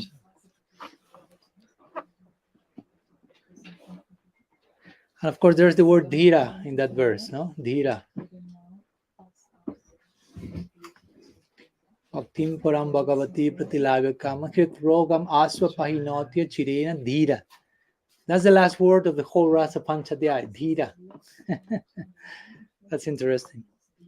The dhira means like sober, a person who is sober. And interestingly, there are different ways that sadhus explain this verse. Some will say, first become dhira, and then you can take benefit from these sections. But others will say, by hearing these sections, you will become dhira.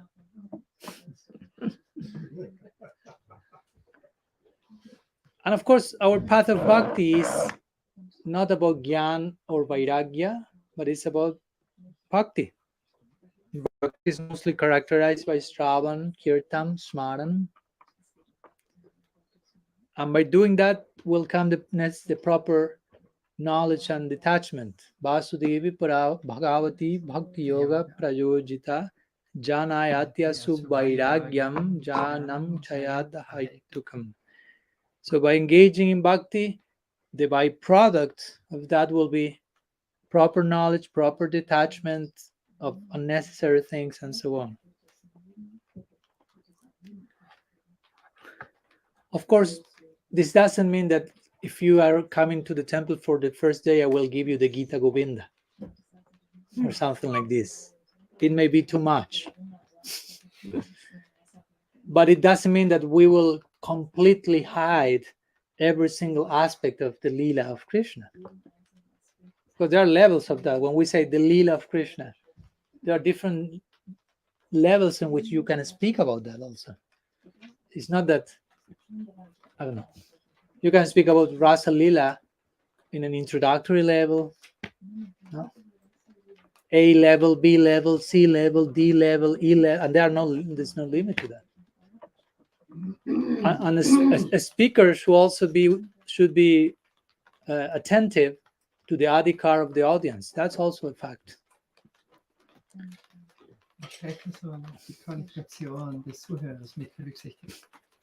Because some people may want to hear those things with the wrong reasons also. That can happen. That has happened.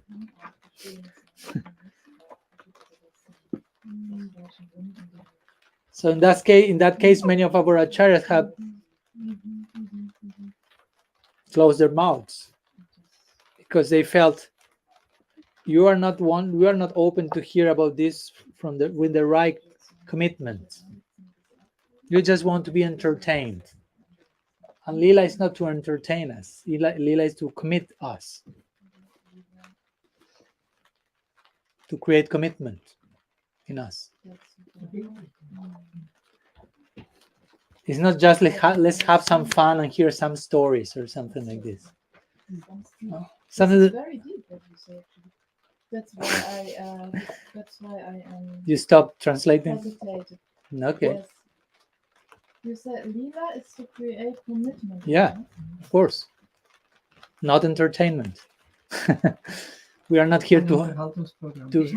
Sorry. Yeah, I just It's not just. Lass sie hören, ich hatte noch lila ist eigentlich mit in uns in unsere Seele eigentlich ein tiefes Verbindlichkeit. So, so we have to examine ourselves when we are hearing lila, which is the result of that at the end. I'm more committed, or I'm just like having fun and entertained.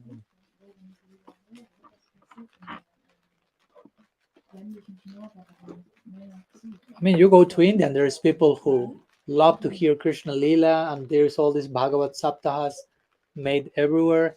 But many of those people are not committing themselves to the Lila.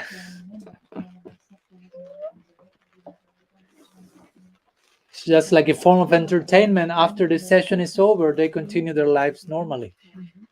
Like watching Netflix for a while. Okay, now they continue. No change of heart. So that's not the way to approach Lila, of course. That's why sometimes it's helpful to go to Gaura-lila. Because in Gaura-lila you find all the main players of Krishna Lila are in Gaura-lila. In Krishna Lila, it may be difficult for some of us to see the level of commitment they have. It externally may seem they're just enjoying life, having fun. But actually there's deep commitment. It is said that each one of the manjaris, narmasakas, they are willing to give up their lives millions of times to create the union of Radha and Krishna one more day. That's their willingness. That's their disposition. They're ready to die 1,000,000 times if that's required.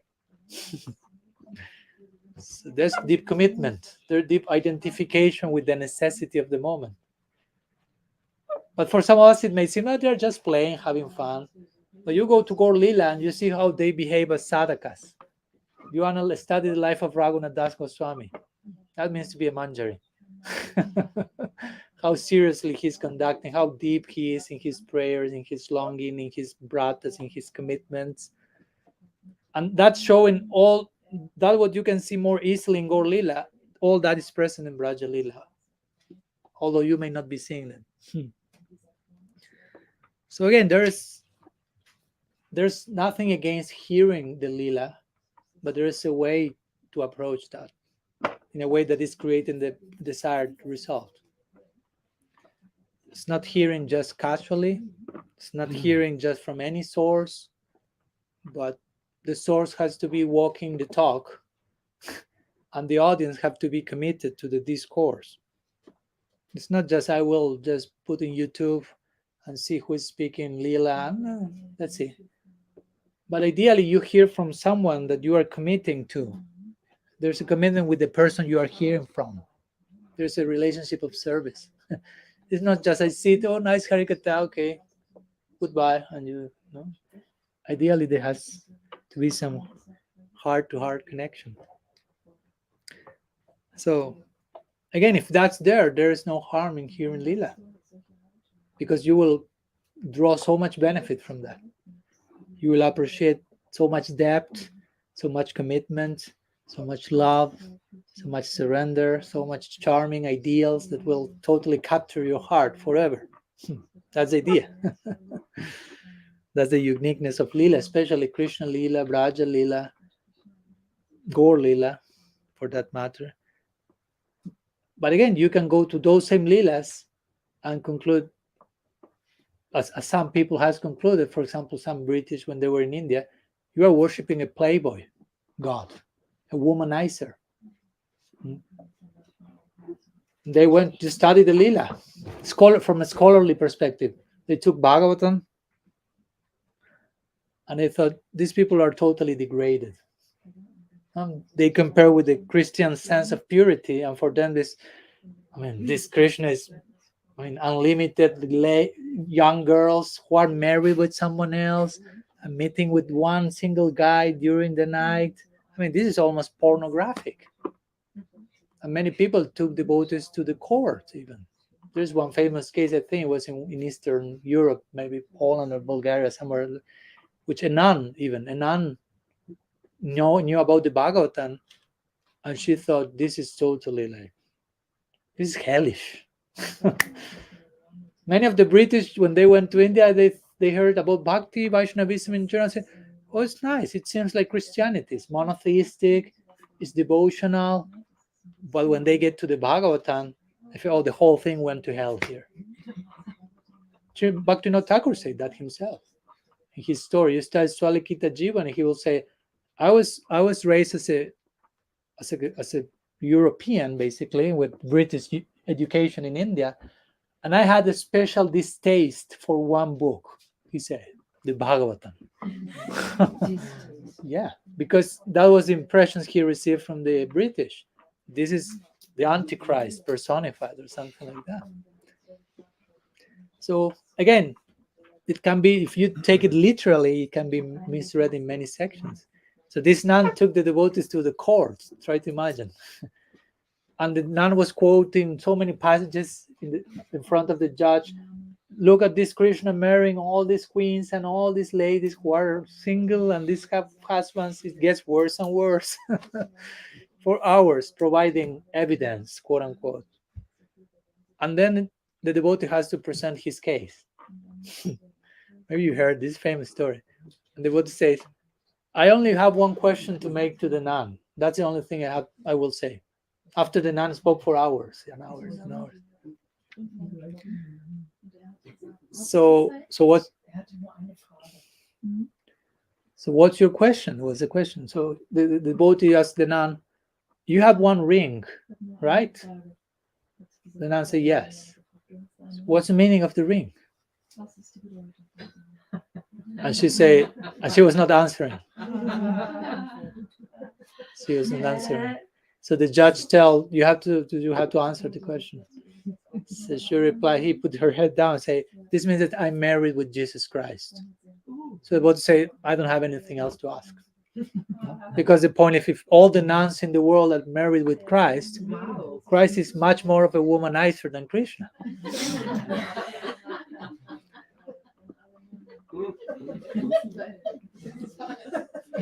But of course, we understand which type of marriage we are speaking about in this case.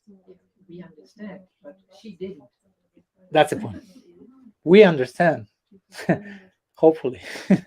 So it's a marriage between the soul and its source, if you want to put it like that. So my point again is, Lila can take you to wrong understandings, not the Lila in itself, but our lack of capacity to deal with that, because it's very confidential. So something very intimate, where God seems to be a human. You need very special support to not read that in a wrong way.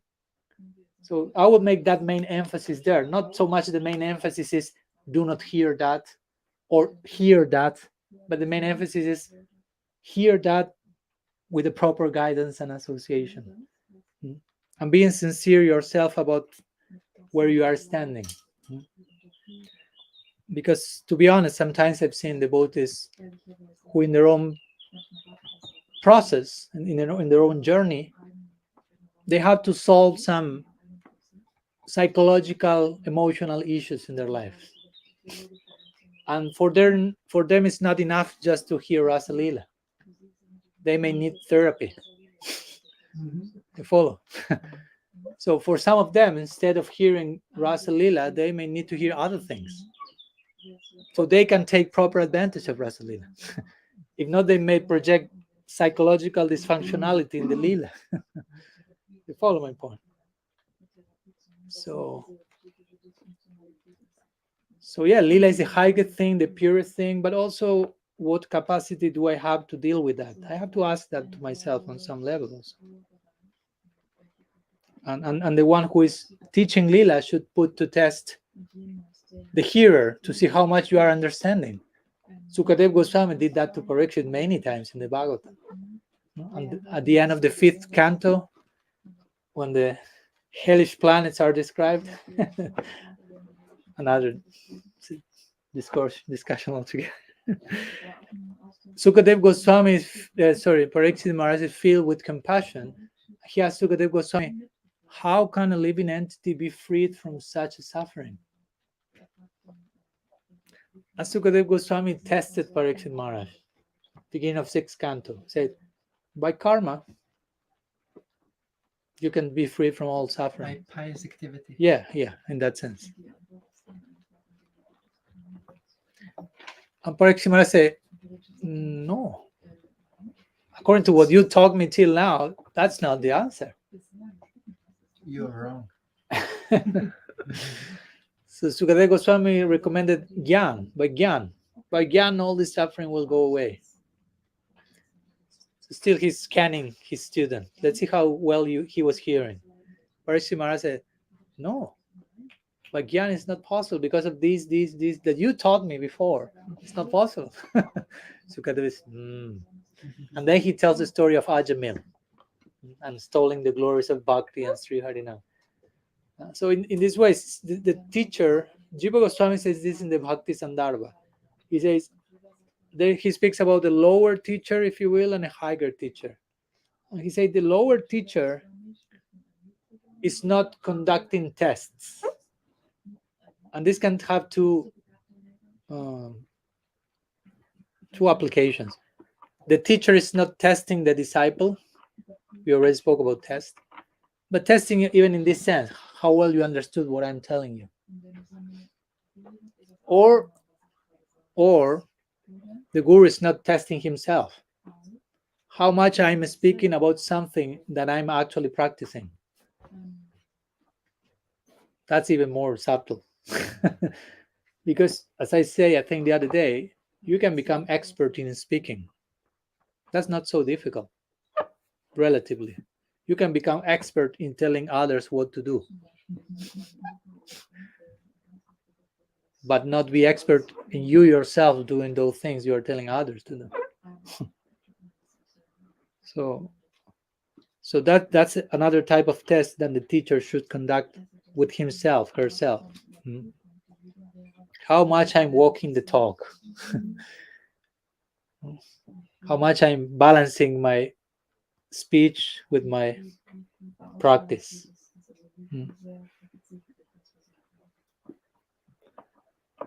That's why I personally, since I open my mouth too much every day, I'm telling people blah blah blah blah.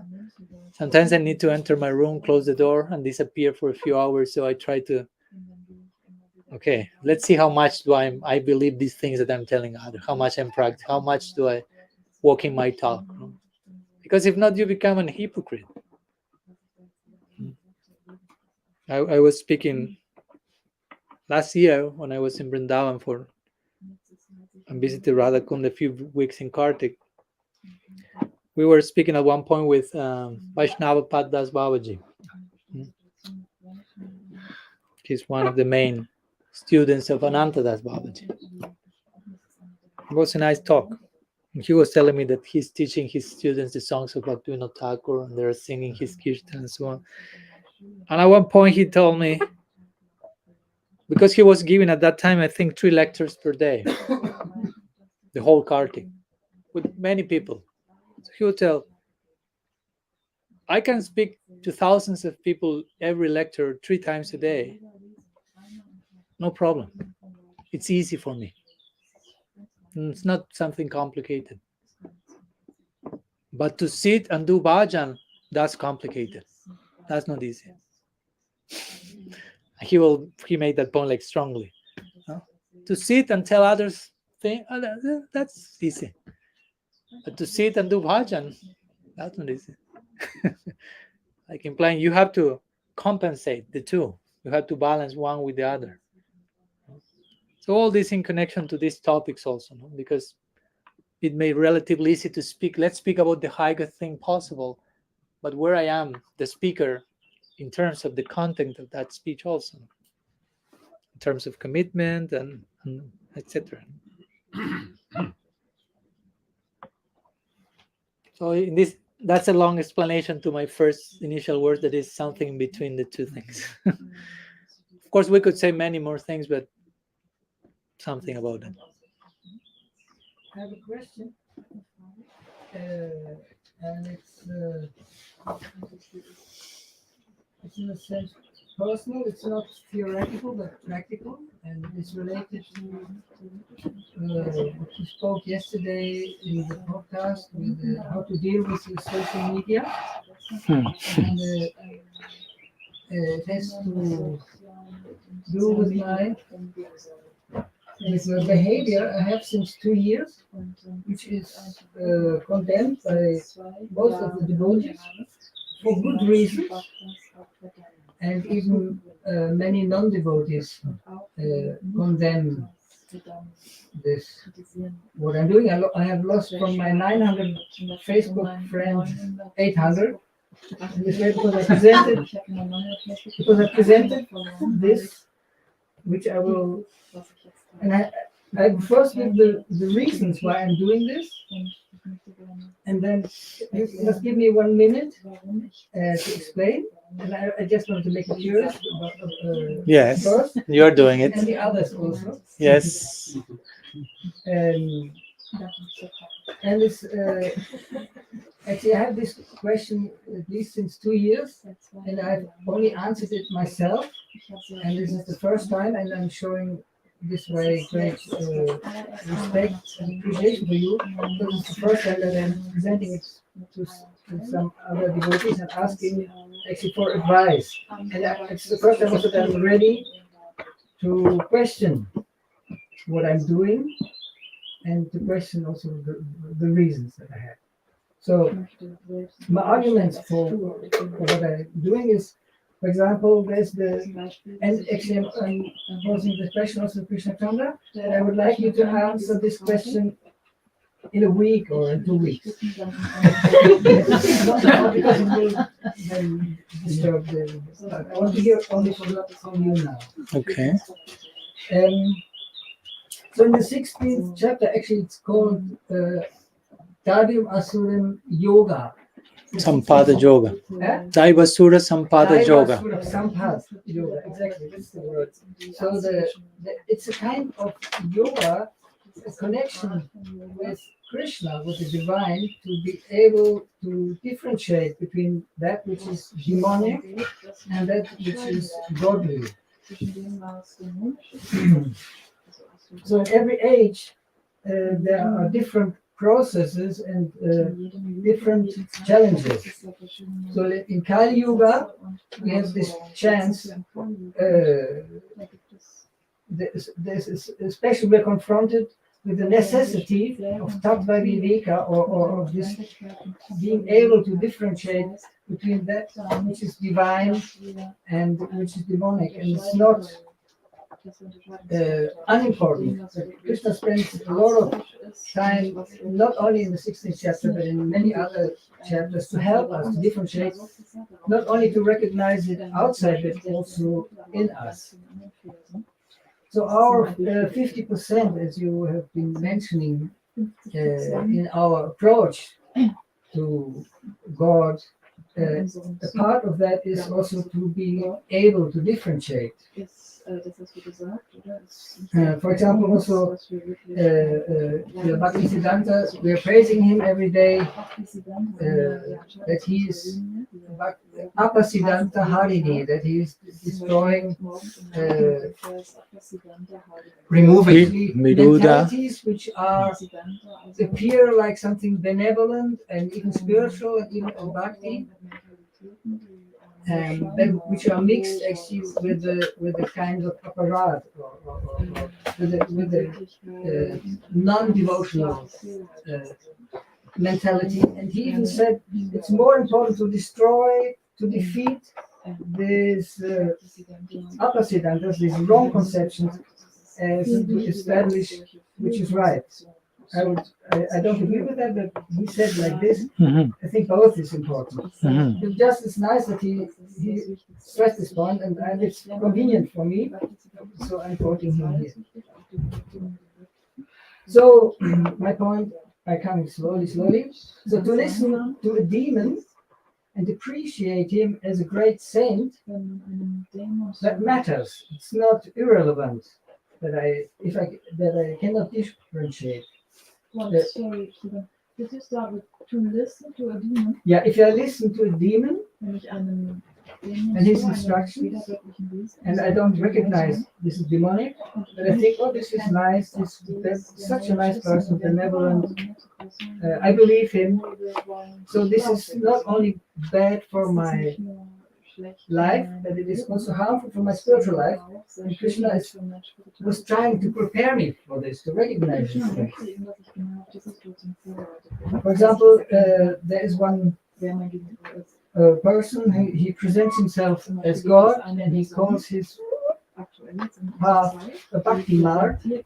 And we have paid some of his disciples to sing at our bhakti festival, to do bhajans, and they are not. I see this man as a demon. Bhakti Thakur would put him right away in the prison. But I don't see his disciples as such. They are just misguided people. I don't know all of them, but those that I've seen, and I got unfortunately much contact with them. So Srila Prabhupada, in his one very important basic instruction that even is on a long play record, he says, just as milk becomes poisoned by being touched by the lips of a serpent, similarly, the holy name should be heard from a pure devotee. If it is heard from someone else, it has, I don't know what he says, but it has a negative, it has a poisonous effect. So it matters to whom we choose to listen. And Krishna Chandra and I, we had a devotee friend, he was here last year, who thinks that 3 of those persons that I believe are the worst, demonic and powerful persons on this earth right now, that they are good and benevolent, and we should adapt their agenda. Embrace, for example, the vaccines and their plans for the Great Reset. I've listened to him, to this friend, I've read his articles, and listened to these 3 demons. And so now comes my very questionable behavior. I spent for months 5 hours every day doing research, because my wife and my child, although I'm living separately them, I'm on a personal stage, trust me, and many of my friends do, and all of us have been forced to make a decision.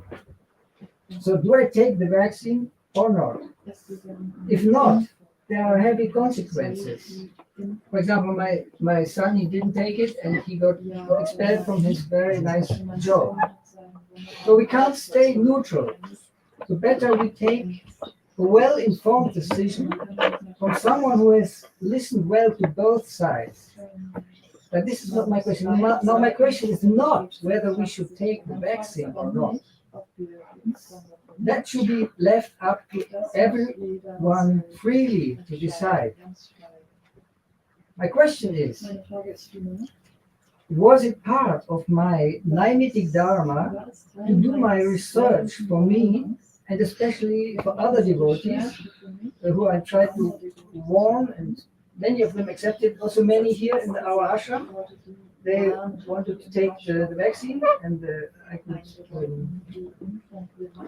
Save them. I informed them, and not from my, what I convinced them of my arguments, but I sent them information.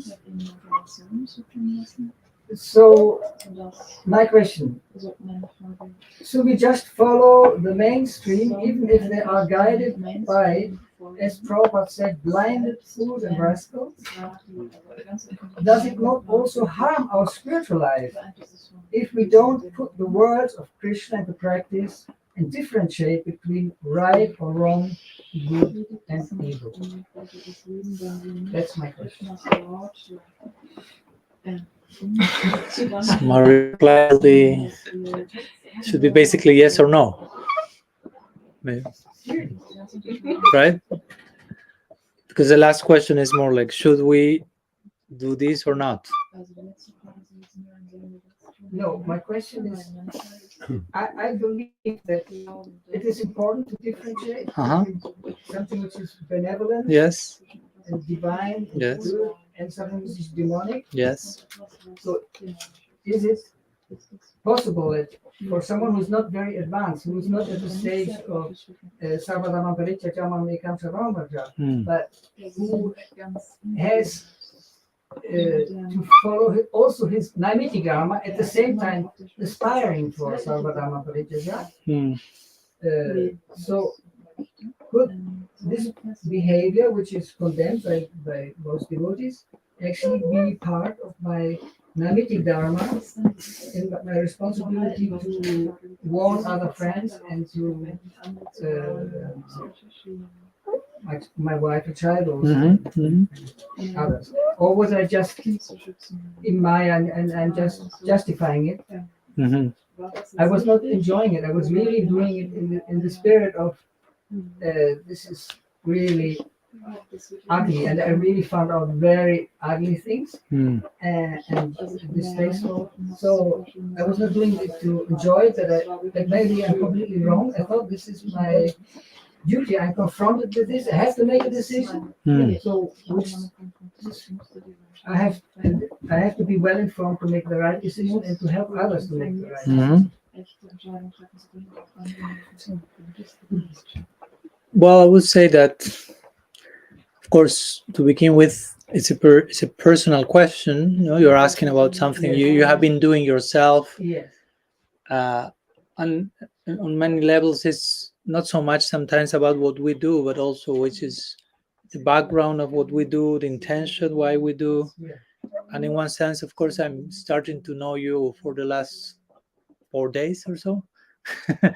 So in one sense, my point is I don't like to give too much of an opinion about someone that I don't know in detail, because you need to know a person also to share a public opinion, online opinion about why, if what someone did was properly motivated or wrong. I mean, there's so many details to first grasp. As you did your research for your thing, I should do my research about what your research to share a more realistic opinion. I don't like to cheaply say it was wrong, Trivanga, nor to say great, because it's not for me only black and white. There's sometimes made so many other things in between, in the background, that we need to take the time to explore them and find them to reach a more rich, comprehensive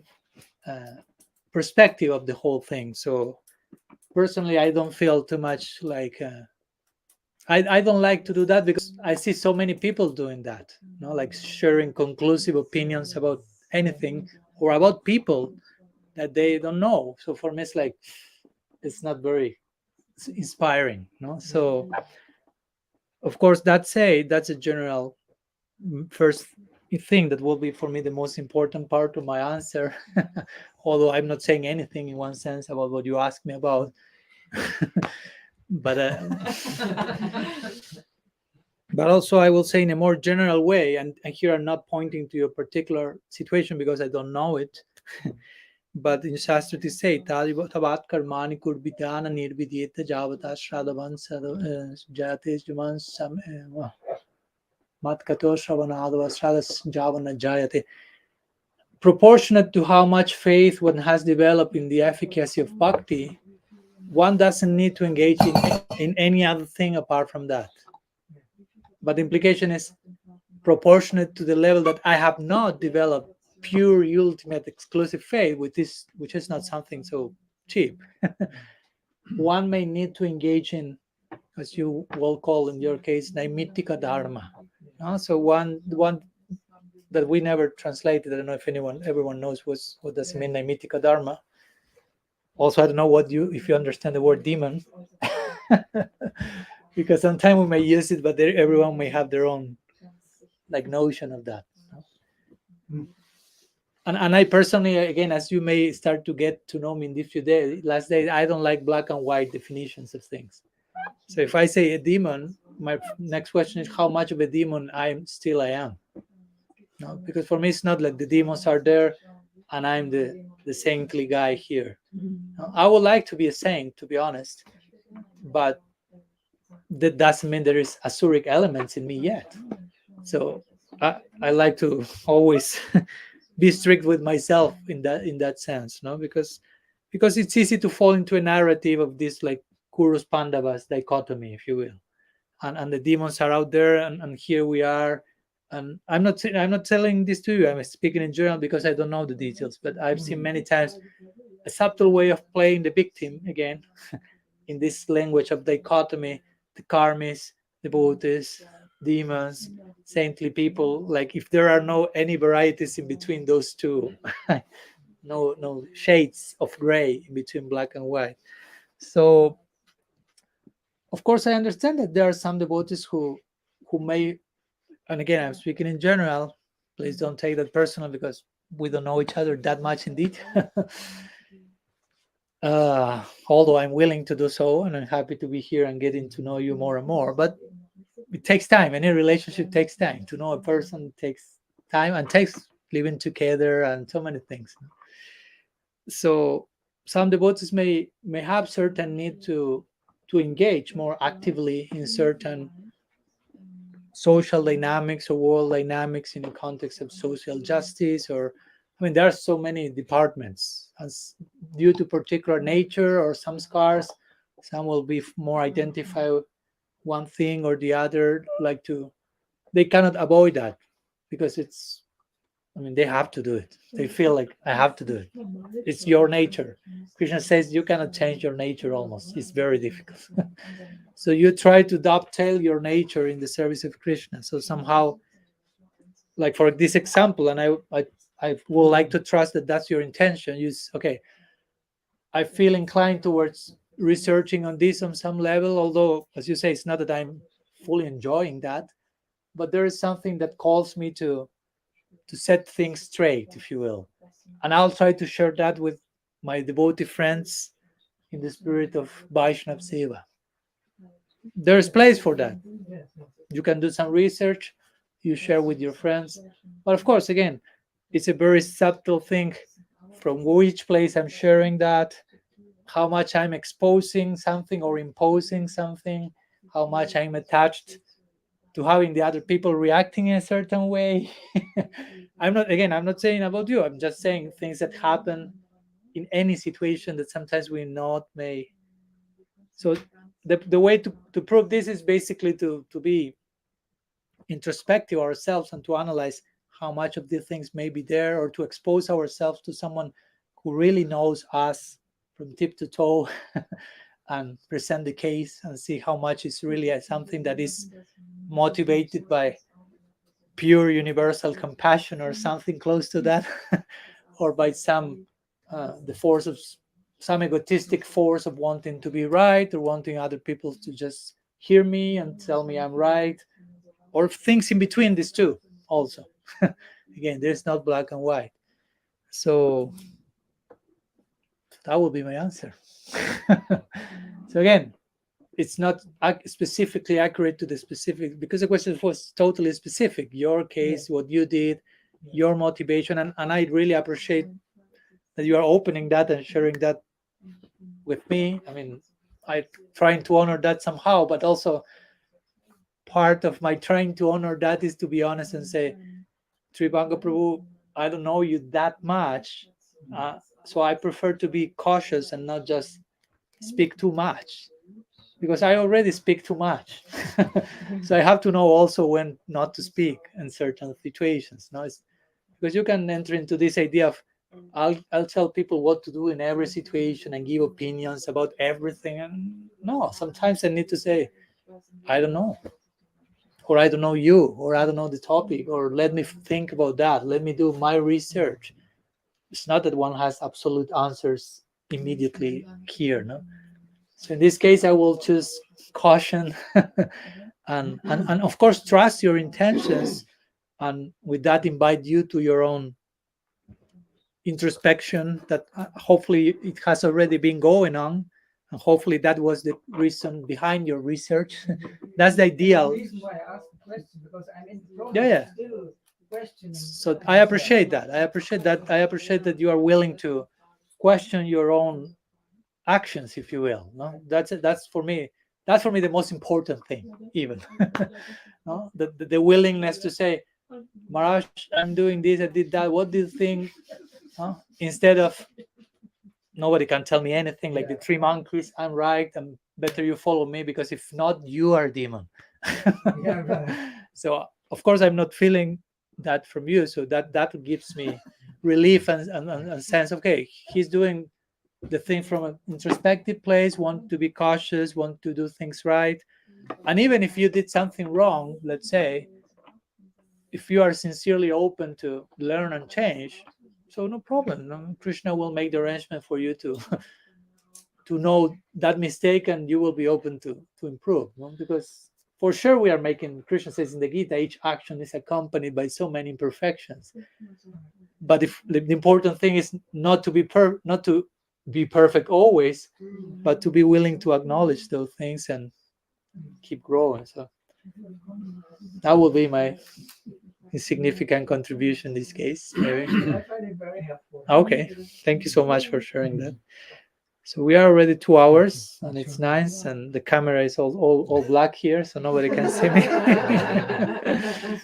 So I think we can put the session to rest here and continue tomorrow. Srila Gurudev ki jai, Sriman Mahaprabhu ki jai, Sri Harinam Prabhu ki jai, Sri Gaur Gadadhar ki jai, Sri Radha Govind ki jai, Gaur Bhakta Vrinda ki jai, Gaur Brahman.